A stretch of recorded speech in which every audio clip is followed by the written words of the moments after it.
What's up, guys? This is Brantzen Poker. I'm here with the boys. Let's go! Frankie from Next Gen Poker. Jack. I'm Rosie. Rosie! Yeah, hopefully I can win some chips from these guys. Not from us. Not from us. From the rest of the boys. Let's go. And from the rest of the boys. Yeah, I mean, the nice thing is that I just don't like till, you know. Alright, we got the flush. Okay, he's got a set of eights. We got him. Hold. Hold. Hold.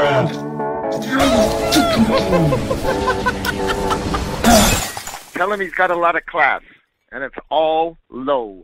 Kicking off poker with Next Gen, my first challenger is Frankie. He already built up quite the stack before I showed up, so hopefully I can catch up. We're playing 2-3 no limit at the Hustler, and the first hand on the vlog I pick up is Jack 10 off in the big blind. The Under the Gun +1 player opens to $15, the Hijack calls, and I call. The flop comes King 10-9 Rainbow. I check, and it checks around. When both players check behind me, I don't think it's likely either one of them has a king, so I'm feeling pretty good about my pair and a gut shot. The turn comes the king of clubs, and now it's even less likely someone has a king. I check, and the +1 player bets $35. The hijack folds, and I think. The +1 player could have a straight draw like ace-jack or ace-queen, a flush draw, a 10 like me, or maybe a hand like jacks or queens. I just call, and the river is an offsuit 3. I check, and he bets $35. It's a super small bet, and none of the draws got there, so I call. He turns over Jack-King offsuit, which is definitely not a hand I expected, but oh well, that's poker. Alright, time to see what Frankie's made of, as he's on the button and opens to $10. I have 3-4 of diamonds in the big blind, and I make the call. The flop comes out ace-5-7 Rainbow, giving me a double gutter and a backdoor diamond draw. I check, and Frankie throws out a bet of $15. On an ace-high board, he should be c-betting most of his hands, and 4 high won't be good unless I hit my draw. Frankie may be strong, but I'm not going to let him push me around. That's right, I push him right back and raise to $50. He folds, and I take $25 from the man himself. I add on $100 and pick up 8-10 of spades on the button. The Under the Gun +1 player opens to $15, the cutoff calls, and I call. Then, the big blind 3-bets to $75, the +1 player calls, the cutoff folds, and it's on me. My hand has decent playability since it's suited and pretty connected. More so, I'm on the button, which means that I'll get to see everyone's decisions before I act. Because of these reasons, I call, and the flop comes Jack 10-6 Rainbow. The big blind checks, the +1 player checks, and I choose to check with mid-pair. The turn is the 3 of hearts, bringing a possible flush draw. Now, the big blind bets $65, the +1 player folds, and I think. The big blind is the guy who 3-bet pre-flop, and then he checked the flop.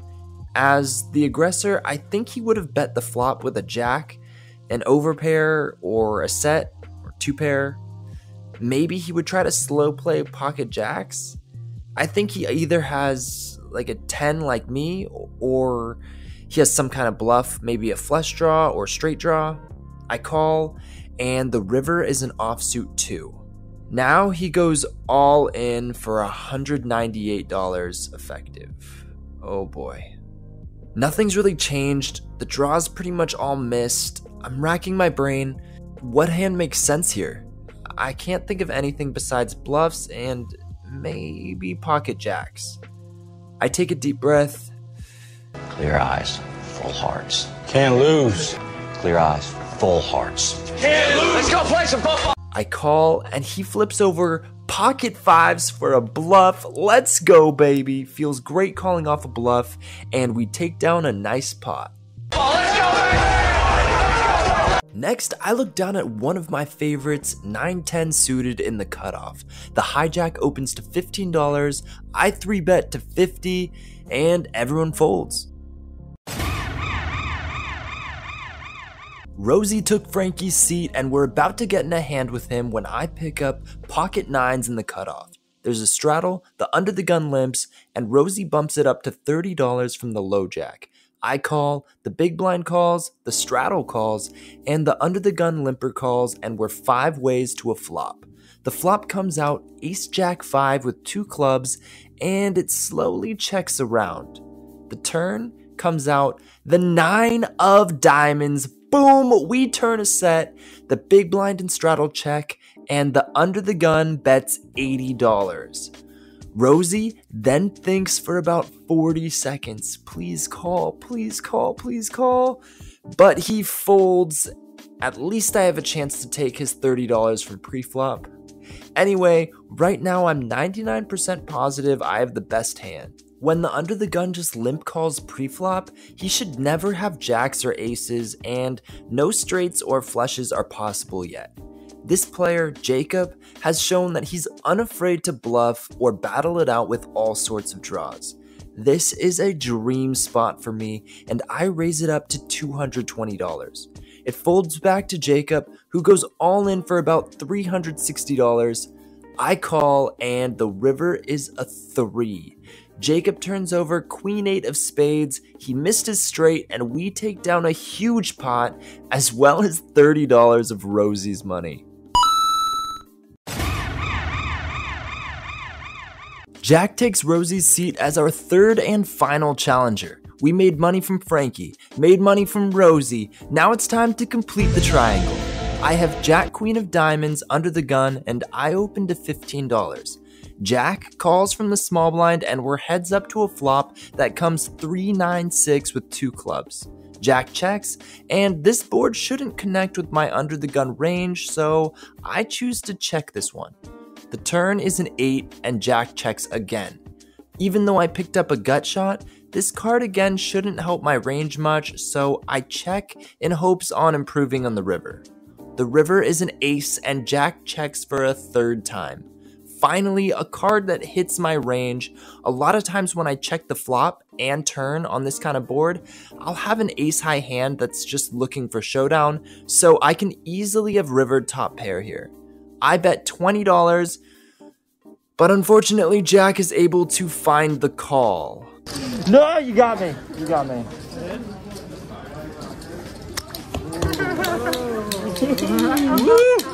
This one is classic. A little bit later, we pick up ace 4 of clubs in the hijack. Jack opens to $10 from under the gun, and it's on me. Jack has a big stack right now, and he's been opening to $15 usually. I'm not sure why he'd be opening smaller from under the gun. I'm smelling weakness, so I put in the 3-bet to $35. It folds back to Jack, and sure enough, he says he was opening pretty light. He lets it go, and we win 10 Jello dollars. We end up in a PLO double board bomb pot with 2 pair on one board and a straight draw on the other. I bet it, but 4 people end up going all in on the flop, and I let my hand go. It's nearly a $3,000 pot, and I get to sweat it with Jack. He's got a bunch of draws, but will he hit them? Too bad, you're gonna have to wait for next gen's vlog to find out who wins.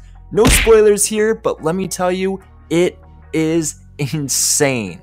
Like the video if you've made it this far, and next I pick up ace jack under the gun. I open to $15, the low jack, and button call. 3 ways to a flop that comes ace 5-7 rainbow, and I c-bet $25 with top pair. The low jack folds, and the button raises to $75. This is the same guy, Jacob, who battled it out earlier in the vlog with queen 8 for a gut shot on the turn. I know he's very capable of bluffing with the draw, even a gut shot draw. I make the call, and the turn is an 8. He actually checks out of turn, but I check as well, and we see a river. The river comes out a 4, and I check again. Jacob bets $200, and I think against most players, I would find an easy fold, but Jacob's been caught bluffing quite a bit tonight, so I'm really thinking. Still, I can't think of many bluffs that don't have a straight here on the river, so I think he often has a straight or just a better hand, period. I let my hand go, and later in the night he tells me he had ace 7 for 2 pair. I believe him, but what do you guys think? Think he's telling the truth? Last hand on the vlog is a PLO double board bomb pot. I have king 3, 5, 8 on the button. The top board is 8, king 2, and the bottom board is king 8, 3. I have top 2 pair on both boards, which is great. It means it's impossible to have a set of kings or 8s, and I also have a 3, which makes it less likely my opponent has pocket 3s. This is pretty much a dream with my hand, so when it folds to me, I bet pot, which is $70. The under the gun is the only caller, and the turn is a 7 on top and an ace on bottom. No flushes or straights are possible on the board, so I still feel pretty good about my hand, and he checks to me. He short stacks, so I put him all in for about $160, and he calls. The river on top is a jack and a 4 on bottom, and he shows ace 4, 5, 6. He had a flush draw on top and nothing on the bottom, so I was in amazing shape, but he happened to get runner 2 pair on the bottom board for a better 2 pair than me. Great, we chop the pot and I end my night.